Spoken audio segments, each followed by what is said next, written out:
let's see. We'll talk about Wicked. I've kind of come to realize talking about the movie at the beginning of the show is always wise. So we'll start the show with a big old review of Wicked. Wicked Part 2. It's more wicked. Boy, howdy, is it more wicked. No, Wicked, okay, we'll do that. We'll do the Wicked, Wicked Part Two. Where did the hours go? where did the hours And trickle not in by, a good way. and not in a good way. No, look, man. I will say, number one, before we jump into Wicked for Good, cue the trailer.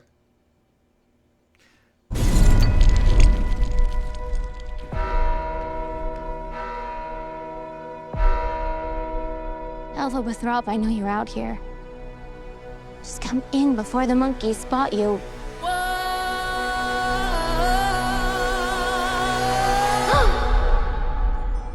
There's no going back. This is between us, the wizard and I.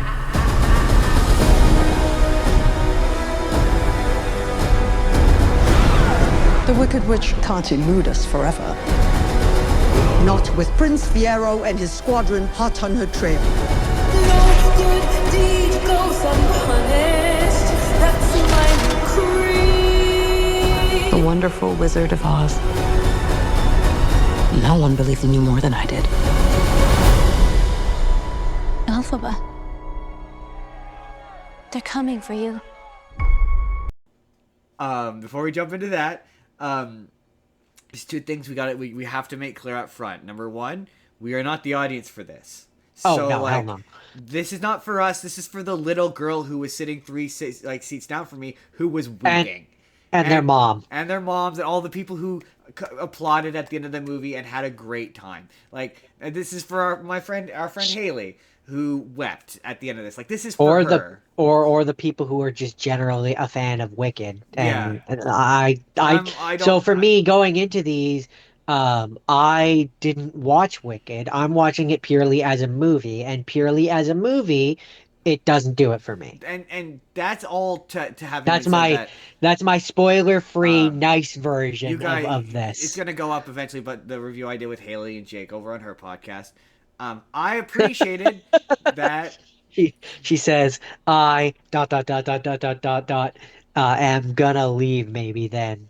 JK. Um, here's what I will say. I respected that Haley and Jake were way more critical than I was expecting, and I respected that. I fully expected to be the one to come in and be like when I was sitting there watching Be the it, odd one out. yeah. I was sitting there as I'm sitting there watching it. I'm going, oh no, how am I gonna sand down some of the rough edges on what I have to say? Some of my criticisms. Yeah. The number one thing, most importantly, is it's too long. It's the same problem. A lot of my issues with this are the same as the first one, and it all stems from the fact and I've seen this criticism float around a lot, so I don't feel guilty saying it. It should have been one movie. Just should have been one movie. The biggest issue, Flat out. for me in terms of movie making process is, you can tell that this is a real Hobbit situation. Yes, you can where tell you it's can where a you can little tell that this was material. one story that was smaller, which was bloated out so it could be sold for more money. It's not even that it was one story; it was half a story and it's stretched out just in its cinematography. There's so many agonizingly long scenes that should have been cut 2 to 3 minutes sooner. There's so many. Like when I say I could easily and heartlessly to be fair, cut out the first part did that too. Oh, the first part was just as bad. But this was worse because there was more scenes of like talk singing to stretch out a song to make it last longer. There's so many shots of characters just walking around empty rooms. Like there's at least 3 scenes where Glinda just walks around empty rooms. It's so slow. It's painfully slow at times. And it's like, yeah, if you like I could just without even thinking about it cut 15 to 20 minutes off of this movie just by cutting off fat. There's just so much fat that can be turned off, and this could be a nice lean. Even if you want it to be 2 movies, it could be a nice lean hour 45. Easy. So Easy. Haley says, I'll admit I loved it. That being said, there were some issues, minor issues, but issues nonetheless. I mean, yeah, it depends on if you consider it too. If you're a fan, you're gonna be like, no more Wicked, right? You're gonna be like more Wicked. So you're not gonna have an issue with the fact that it's too long. But just like as a person who watches a lot of movies, it's like, yeah, this could be. She says, no, that is how the play goes, though. They're longer songs. Yeah, but the play is still only again the play is 2 hours 40. This because I will give 3 hours if you shave this down to an hour and then you have the first part be 2.5 hours, 2 hours. Yeah, so Perfect what I length would of- add perfect length for this. what I would add on to that is I understand what Haley's saying is that the songs are longer songs, which is fine because in the original play, the surrounding meat isn't bloated. Yeah. It is like reasonable muscle mass, Yeah, pretty basically, much. right? Whereas like this has the longer songs, which is added onto a 400-pound man, like in that kind of equivalent, where It's it's one like of those it's things it's where too like much. there's just too many scenes of characters again, and I could tell I just based on what I know about musical theater that wouldn't be this slow on stage of characters just No, it's very silently much deliberately and stretched so that it yeah, can make a second silently movie. walking through a room. Like there's definitely scenes that you can tell that don't need to be there. And Just and if they weren't there, it would be one movie, okay. which is the length of whatever the play was. Right, yeah. If you want to make it longer, you make it a 3 hour movie because the original plays like 2 hours and 40 minutes. You extend it by 20 minutes. You flesh out some stuff that doesn't get to be fleshed out. This would be much better. Again, even if you want to make it 2 movies, still, this would be much better if you slimmed it down to an hour 45. Like Now that maybe we could talk about what's actually in the movie now. um, oh my goodness, okay. Because I have some things that drive me crazy. I hate how Glinda just says made up words. Yeah, apparently that's not as obnoxious in the play. I asked Jacob and Harry Okay. about that. Okay. Because it drives me fucking crazy. It gets old in the I get it in the first part when she's like a teenager and they're in high school and she's like a mean girl. I get it there. In your adult life, it's like, yeah, no, man, pick up the thesaurus. Come on.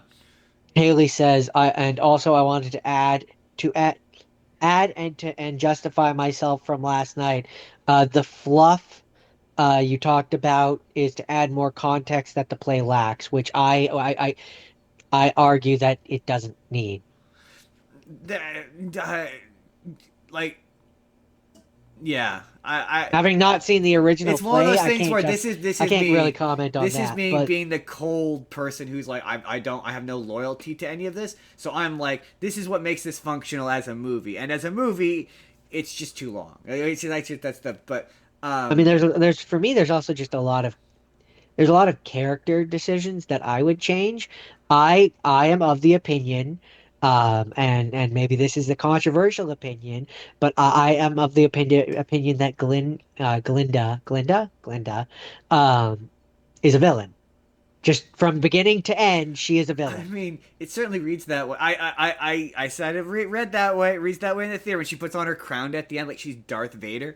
It's Like, it's, she it's, it's starts meant to off- be it's meant to be whimsical, but it is oddly sinister. She starts off as like kind of a vain, selfish high school girl who is the center of attention, has always been given her way, and gets everything her wants. And this is the story of how she slowly manipulates her way to the top and becomes the ruler of the land, where everyone worships her and treats her like she always wanted to be treated. I mean, she certainly deposes the in power person and supplants him as the person in charge of Oz. Yeah, From her perspective, all of her political enemies and romantic rivals are dead. I also, and I don't know if this is a spoiler or not, but I also just don't love. I I think she's a bad person for going along with the wizard. Yeah, I just do. That comes down to a deeper philosophical question that we don't have time for. Is participating in a system that is oppressive when you don't have it, when it is your only form of survival. Haley says John M. Chu wanted to give the characters more context and wanted it more fleshed out, which my response to that would be, it's a fine line between more fleshed out and bloated. And just too much. Yeah, too much. Again, this would be much better if it would. And I don't feel bad saying it because it's a common criticism across the board, is there's nothing really in this second. Like, this could be one movie very easily. Yeah. Every criticism I've seen is a direct result of it getting the Harry Potter treatment and being split into two movies when it should have been one. Like Um, everything that happens in this movie feels like it's a bloated version of what would in any other movie be like like the last hour of the movie. yeah, pretty Basically, much. Yeah, there's it feels like a bloated version there's of also that. just the fact that the plot of the 1940s Wizard of Oz movie has to happen in the background, so the characters have to disappear and leave the plot to be part of the plot of that movie. So just randomly out of nowhere, Elphaba in the third act has to act like Margaret Hamilton. Like, it's really bizarre, and it's weird, and it recontextualizes Wizard of Oz that makes Dorothy look like she's a psycho. It's super weird. She says, that's why there's that song, Girl in the Bubble, where she snaps out of it and realizes she's part of a broken system. Which, yeah, great, but she doesn't, like, to me, she doesn't do enough to prove that She's not she's really not still just. undermining the system enough from within to justify her participation. Jordan's not the first person to make it. Again, we don't have the time to get into a philosophical debate about participation in a broken system. We just don't. But I really want No, to. we don't. We'll be here all day if Jeez. we do. Because there's compelling arguments for both sides, right? She is doing. She recognizes she's in a broken system and she doesn't have a choice. She's doing the best with what she has, and ultimately she does make the right decision. I mean, I to think a for me- degree, I do think that the resolution of propaganda is good. If it's our propaganda, is weird. That's weird. I think for me it would work better if, and maybe this is just acting ability, but I think it would work for me better if there just seemed like there was more inner turmoil.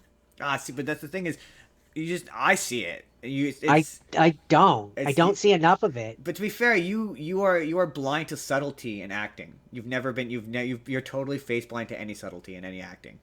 Well, that's hurtful. You just are though. Like there's lots of times where I'm like, no, it's in the subtlety of the performance. Where there's the girl in the bubble where she breaks down, or when Fiyero leaves her for Elphaba, where she's like breaking down, and that's the moment of the system crushing within her. That's meant to be a subtle moment. Yeah, it's not enough. It's not in your face. It's not announcing itself to you, which is It's not enough. It doesn't work for me. But also It doesn't work what- for me because she's not a subtle character. She's never been a subtle character. But that's the what entirety makes her of the character. thing. See, we're getting into a film. No, I don't want it. We don't have time for this. But because I completely disagree. It's very apparent that the character that she's playing within the confines of that government. I guess I will fold this into a larger point of that shit's way more interesting than the actual movie itself. Like the inherent political nature of that world is 1,000 times more interesting for me than any of the songs were. Yeah, and I think Spent more time talking about the racial undertones than they did about the actual musical part of it. part of what makes it disappointing for I mean, that's because the music. I'm sorry. The music isn't that good. It just doesn't do anything for me. It's got a few songs where I was like, oh, okay, like this is pretty Like, good. okay, compared to the let's first do. one, I but gotta do a nice. none thing. of them really stand out for me. We will see some nice things. I mean, that's not true. For Good, the title song is phenomenal. Like I was getting like, whoo, that was getting me. The chemistry between. That's why I said there are a few songs here and there, but not enough of them. Yeah, for not me. enough that worked for me. No, the chemistry between Ariana Grande and Cynthia Riva is phenomenal. I mean, I think I said to you just make out already several times. Yeah, Like, yeah. The Tin Man, I said this last night when I talked to Haley, is so Oh, good. his transformation scene when It he is turns legit is upsetting. It's too It is. long. It's once again too long of a scene that needs to be cut by like 30 seconds to like a minute. But it sags a lot in the middle. But the actual transformation is upsetting. He is an upsetting character. That having been said, once again, the fact that it's hamstringed to the plot of the 1940s Wizard of Oz movie makes it weird that I'm gonna cut her head off with an axe. Doesn't feel Tin like a Man, thing that character he's would not gonna say. go off and sing "If I Only Had a Heart." Like that's weird. Like the character doesn't jive. Stop trying to convince me that this is the 1945 movie. Stop trying to do that because it makes the rest of the narrative and the characterizations feel clunky, especially since he gets to participate in it. It also makes it weird. We're like, wait, so Fiyero is gonna go off and be the Scarecrow from The Wizard of Oz? That doesn't make it, again, those characterizations don't square, which wouldn't be a problem if the movie didn't constantly try to make you do that because it knows that The Wizard of Oz is an iconic piece of cinema. Haley says Ethan redeemed himself. Yeah, if you didn't like him in the first, I liked him in the first part, so I did not see Which anything. one? Which one's Ethan? Ethan is he becomes the Tin Man. Oh, okay. He played SpongeBob on Broadway. Huh. All right then. Not sure what to do with that information, but okay. Yeah, Um, it's an all right musical my for what my it problem is. with my problem with Ethan in this one, um, so, and maybe I'm reading the scene wrong, but so in the first one, there's the scene where they're at the dance, right? And Ariana Grande is there with Hot Boy, and Ariana Grande has convinced Ethan to go with the girl with Elphaba's sister, the girl in the wheelchair.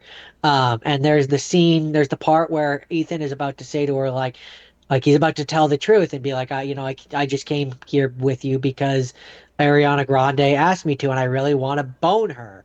And I'm creepy and I'm weird and I'm possessive and I can't let go of the I'm fact. kind of an incel. Yes, that is exactly what he is supposed to be. But there's interesting. Apparently they're going to be putting a pro shot on Paramount Plus soon. Um, Oh. um, and no, she will not do that as an episode. Hmm. Uh, but so like he has this moment where he's about to tell the girl in the wheelchair the truth and go off and try and unsuccessfully woo a person who has zero interest in him, and has very much displayed that she has very zero interest in him. But then he does like you know what? No, I'm good moment, and he dances with the girl in the wheelchair. And from my perspective, it looks like he kind of accepts that he's never gonna be with Ariana Grande, and like is okay with that Well, and that's where actively chooses to be with the girl in the wheelchair and is that's happy with his decision. So then in the second one, when he's now yet again obsessed with Ariana Grande and wants to leave and is like back to being a creepy possessive weirdo that is like I would argue in full blown stalker territory and cannot let go of it. It doesn't jive for me. It doesn't well, make sense for my me. thing is like just I said to you how much time has passed here because the time skip felt weird to me because and to be Oh, fair, it's the Jake, SpongeBob. It's the SpongeBob one, which would be the pro shot. Sorry. oh. I thought you were like they were doing Wicked. Technically, they already had a pro shot on Paramount Plus, and it sucked. Anyway, not the point. Um, train of thought. Ethan, possessive weirdo. That's a weirdo. Yeah. I said that the time skip felt weird and characters changed out of nowhere. Like I remember the sister being nice in the first part, but Jake and Haley insisted that she wasn't.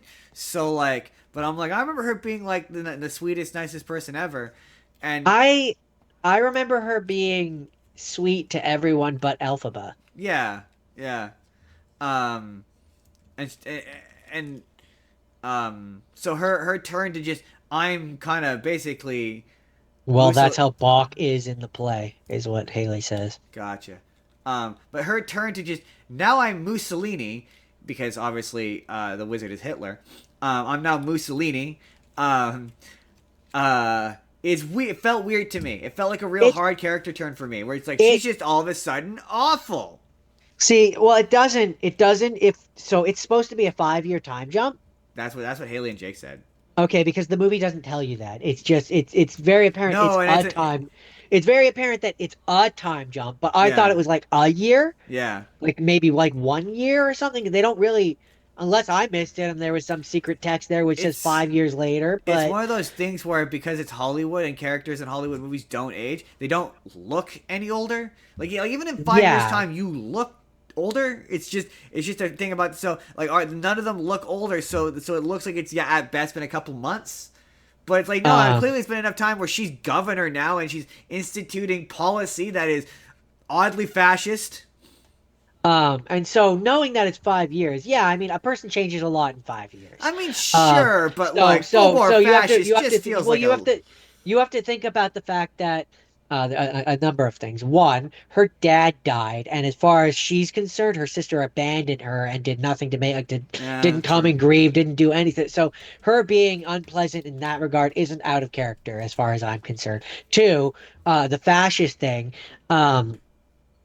When everyone around, it's one of those things where that's not unbelievable. Look at America. Yeah, I know. I suppose that's true. Also, when everyone around you is acting a particular way, it takes a strong person to stand up and be the one person who stands against the grain, which is why Alphaba is how she is. Yeah.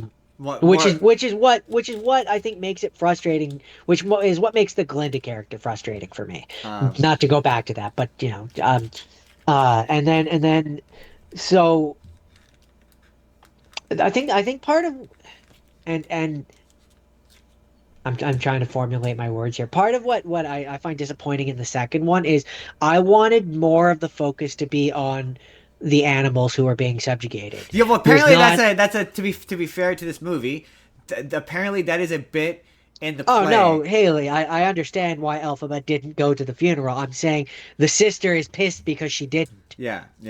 That's yes, obviously her dad hated her and was awful to her and was terrible to her. So, it makes sense. The animals not really being a thing, that is a holdover from the original play, which apparently that subplot just gets apparently all but completely dropped in the play. Apparently they get more lip service and more service done to them in this movie than they do in the play.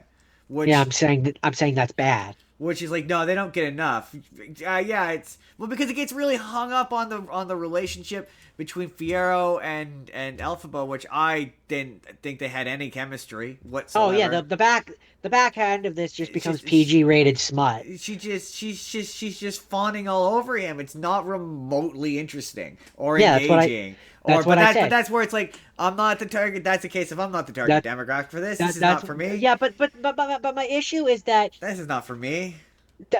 But my issue is that the first part is.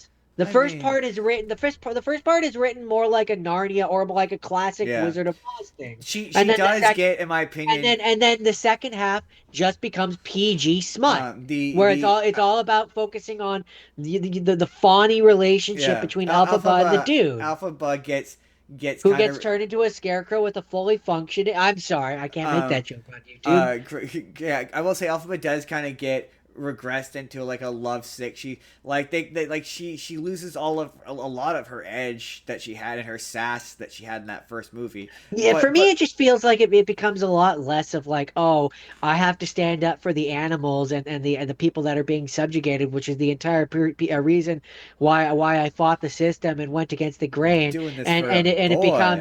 It becomes more like she at one point is fully willing to put set her ideals and her ideas of things and go and be with the wizard again so she could be with the guy. That's the reason she was willing to do that. Pretty much. Although, and this is my one criticism with how the Elphaba character is written, or at least how she's portrayed in this movie, is in that scene. Where like the whole she's making the deal with the wizard scene for me it doesn't feel like it's because she wants to be with Fiyero. It feels like it's because she wants to be with Glinda. And there's a lot of like them holding each other in this movie where I'm like, they should just do a twist where Glinda and Elphaba get together in the end. That's what it just feels go for like it. Just do like. it. They're that's what it feels like to me. Anyway. It feels like that's what they're leading towards.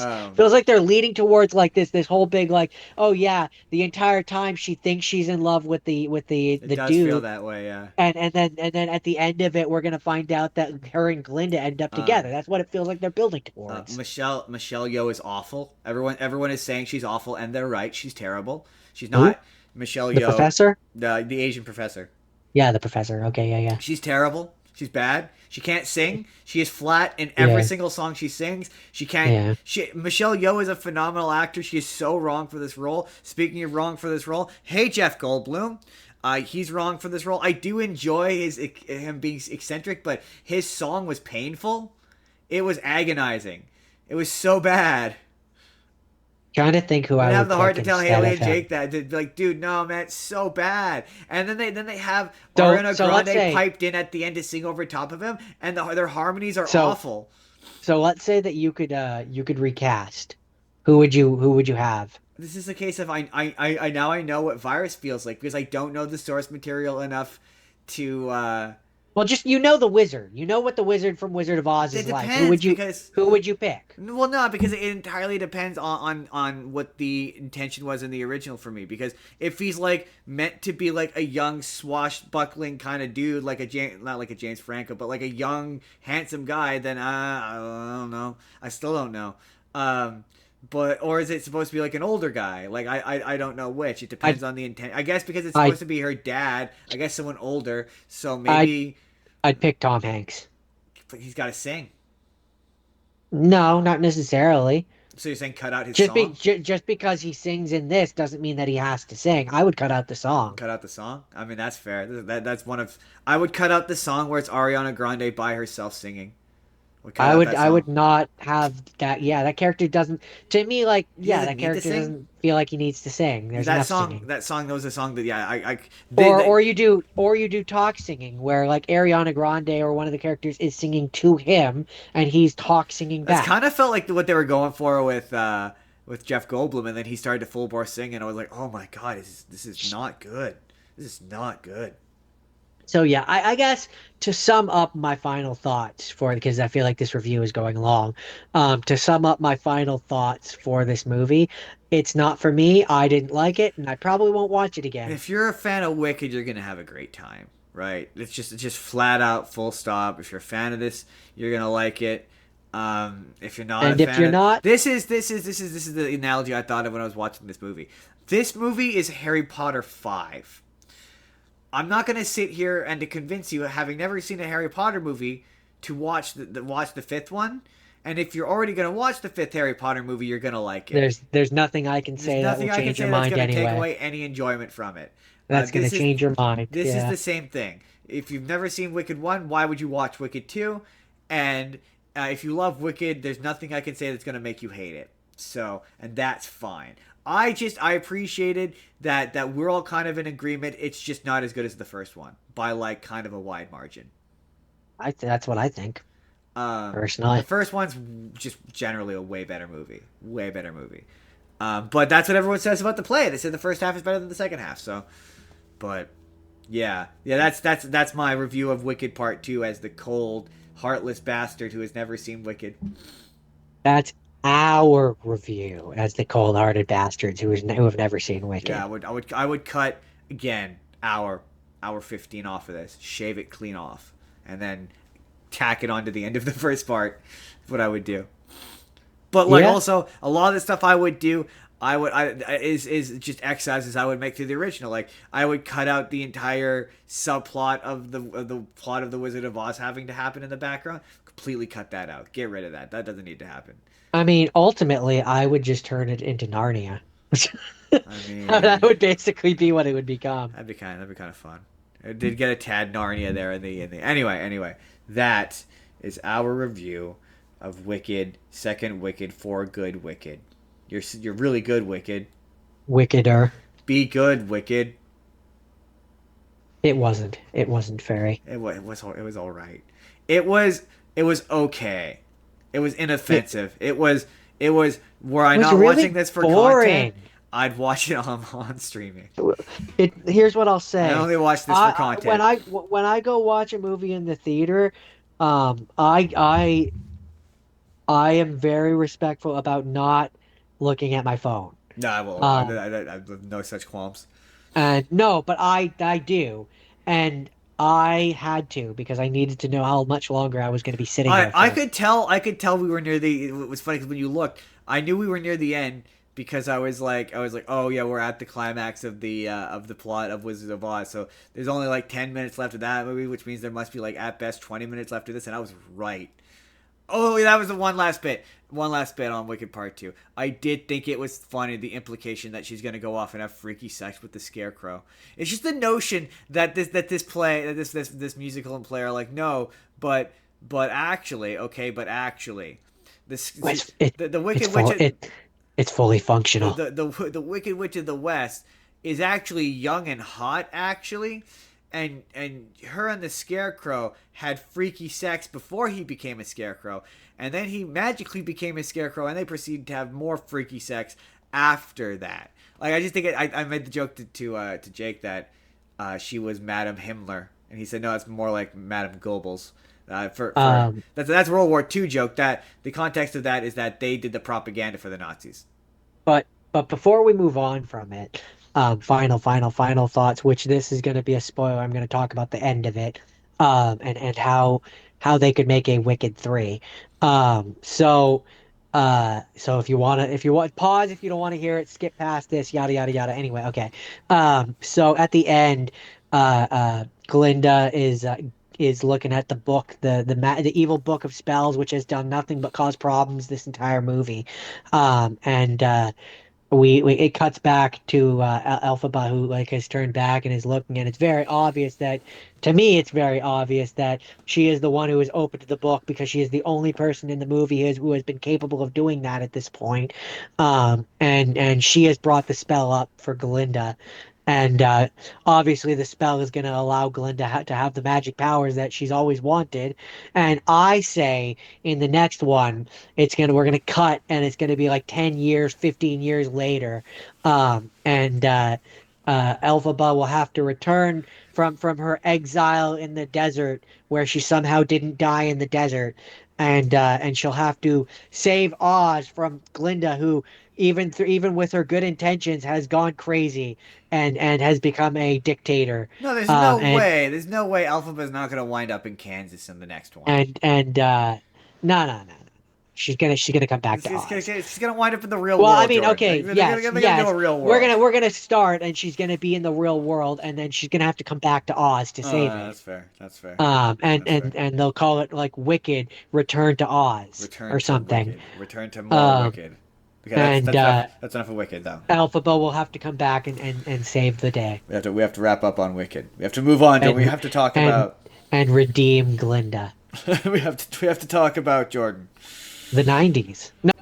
Hey there, everybody. It's NCAR Justin. Let me know down in the comments. Have you seen Wicked for Good? Wicked Part 2, more Wicked. Boy, howdy, is it more wicked? What are your thoughts? Did you love it? Did you not love it as much as the first one? Are you the one person who maybe thinks it's better than the first one? You can be original. That's fine. Let me know your thoughts down in the comments down below.